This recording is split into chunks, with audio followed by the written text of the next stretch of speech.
Guys, welcome back to Classic Octane. On this week's how-to video, I am going to do a down and dirty how to adjust the drum brake on the back of a Honda CB550. This should be almost identical on most classic Hondas and honestly very similar on most all bikes with a drum brake in the rear.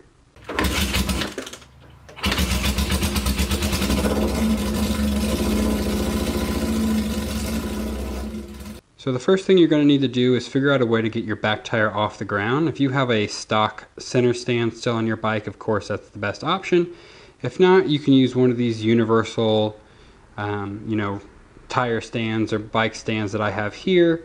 It was relatively inexpensive on Amazon. I'll throw a link in the description just in case you don't have any way. You're going to need to be able to do that to be able to determine that your brake is actually working properly but not dragging in any way, and it's just going to be a lot easier with that, plus it's a nice tool to have anyway.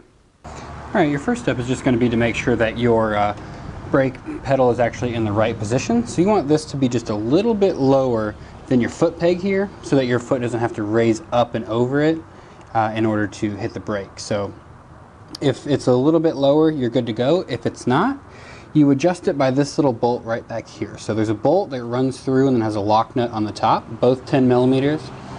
If you push this down until it's right into position, undo your lock nut and then unscrew this so that it rests on this actual bar itself and holds it at just the right height. So of course if it's too low, you can tighten that screw in so that this will actually spring up even higher. So the idea here is just to adjust that so that the pedal comes back up and rests right below the level of your foot peg here. Okay, your next step is actually going to be back here on the brake and the brake lever itself. So what you're looking for is, if you recently had this brake lever off, you need to make sure you get it right back into the right position. So how you know that is when the brake is fully applied, so when I'm pushing down on the pedal, it forms right at or close to a 90-degree angle with the actuation rod and the brake lever itself. So either 90 or just a little bit less than 90 is ideal. So if that's off, the best way to go about fixing it, make a little mark on the cam itself and on the brake lever. So just make a Sharpie or whatever you want right across there so you can kind of make sure you note what place it's in right now. Undo this 10 millimeter bolt and this actually slides off.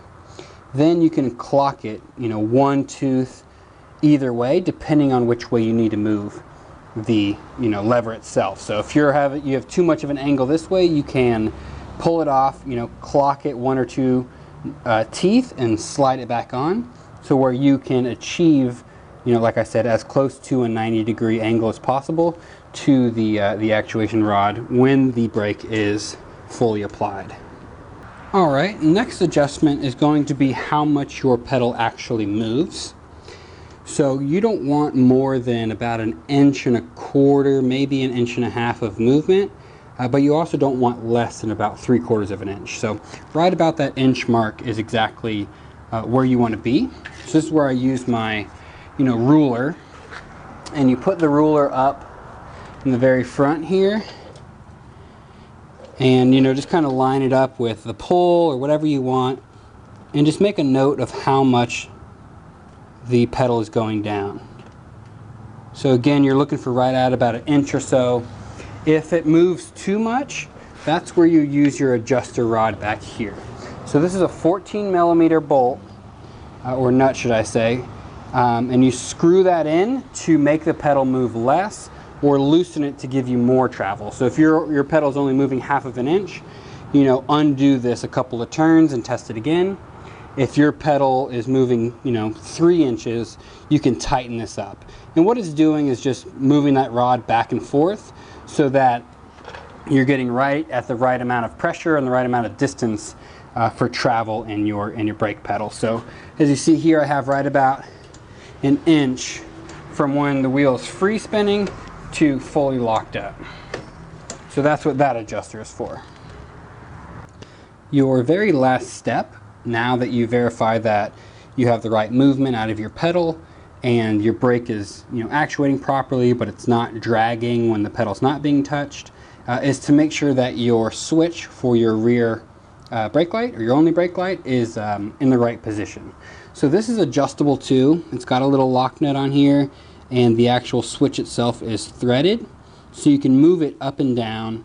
So what I like to do is just turn the key on the bike to where the tail light's on, and then, you know, just see if it works right off the bat. You might get lucky. If not, you know, adjust it out or in, whether you need it to move more or less. So basically this is just a little kind of plunger to a spring that's on the pedal itself, and when you pull the brake, it pulls the plunger down, and that's what activates the switch.